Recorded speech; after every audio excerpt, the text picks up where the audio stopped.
You wake up every day and tell yourself you'll start soon.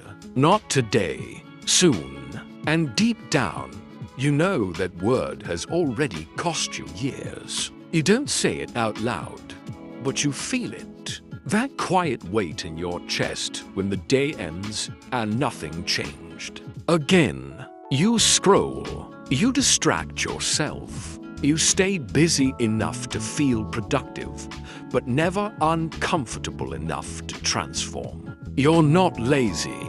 That's the lie that hurts the most. You work.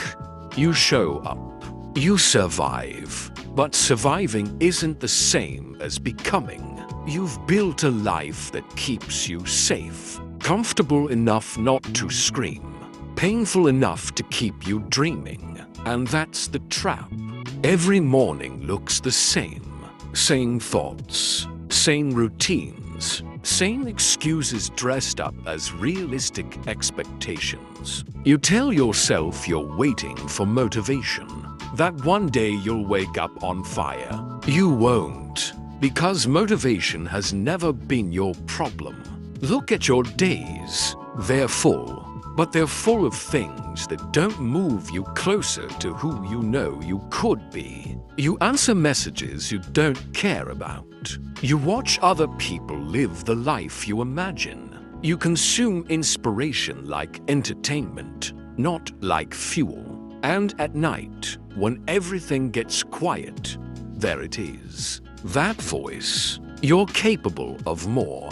You ignore it because listening would require change. And change would require you to let go of the version of yourself that feels familiar. Comfort is quiet. It doesn't shout. It whispers, relax. You've done enough. Tomorrow is fine. You still have time. And you believe it. Because believing it is easier than facing the truth. The truth is brutal. You are not stuck because of money. You are not behind because of where you were born. You are not losing because the system is unfair. Those things exist, but they're not the reason you're still here. The real enemy is subtle. It lives in your thoughts. It sounds reasonable. It sounds patient. It sounds like you. It's the version of you that avoids pain, that delays hard decisions, that negotiates with discipline, the one that says, I'll start when I feel ready. You feel ready when you stop being who you are now. That's the part nobody wants to hear. You don't rise to the level of your goals. You fall to the level of your identity. Right now, your identity is built around comfort, around being the person who thinks, plans, waits, not the person who acts. You say you want more, but your daily behavior votes for the same life. Again and again and again. Look at how you talk to yourself. Listen closely. You don't say, I don't want it. You say, I'll do it later. Later is a lie that feels polite. Time doesn't argue with you. It doesn't warn you. It just keeps moving.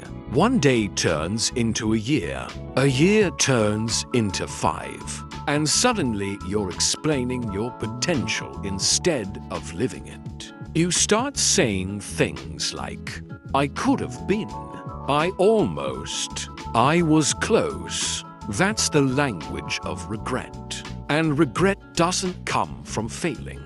It comes from never fully committing. Here's the part that stings. You don't need more motivation because you already know what to do. You know exactly what to do.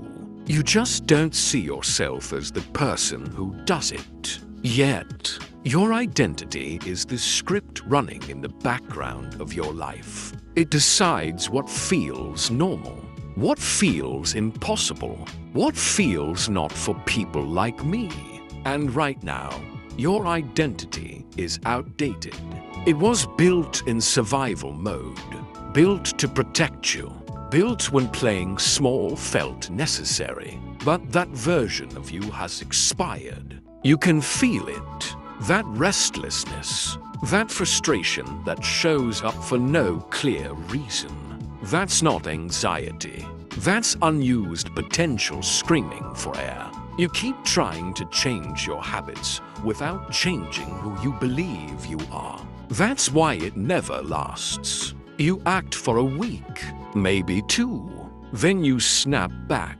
Because the mind always pulls you back to what feels familiar, and your familiar self avoids pain. Here's the shift. Stop asking, how do I stay motivated? Start asking, who am I becoming? Because once your identity changes, action becomes automatic. A disciplined person doesn't need motivation to train. A focused person doesn't negotiate with distraction. A driven person doesn't wait for permission. They don't do these things because they're strong.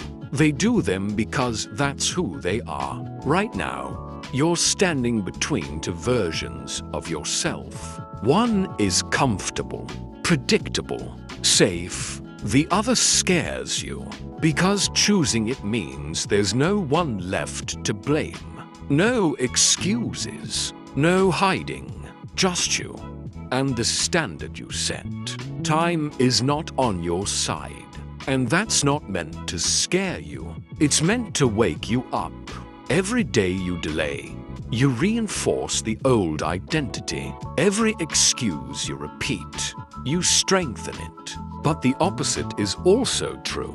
Every time you act despite discomfort, you cast a vote for the new you. Every time you choose effort over ease, you rewrite the script. It won't feel natural at first. Of course it won't. Growth feels like betrayal to the old self. You will feel resistance, doubt, fear. Good. That's the signal you're stepping out of the cage. You don't need a perfect plan. You don't need confidence. You don't need motivation. You need a decision. A decision about who you are when no one is watching. Who you are when it's hard. Who you are when quitting would feel justified. This is where most people turn back. They wait to feel different before acting. You act first, and the feeling follows. You are not late, but you are running out of patience with your own excuses. Let this be the moment you stop negotiating with the life you want. The moment you stop asking for permission. The moment you realize that identity is built through action, not intention. Stand up, not physically, internally. Decide who you are and then prove it. Every day, no motivation, no hype, just truth. Become the person who doesn't wait.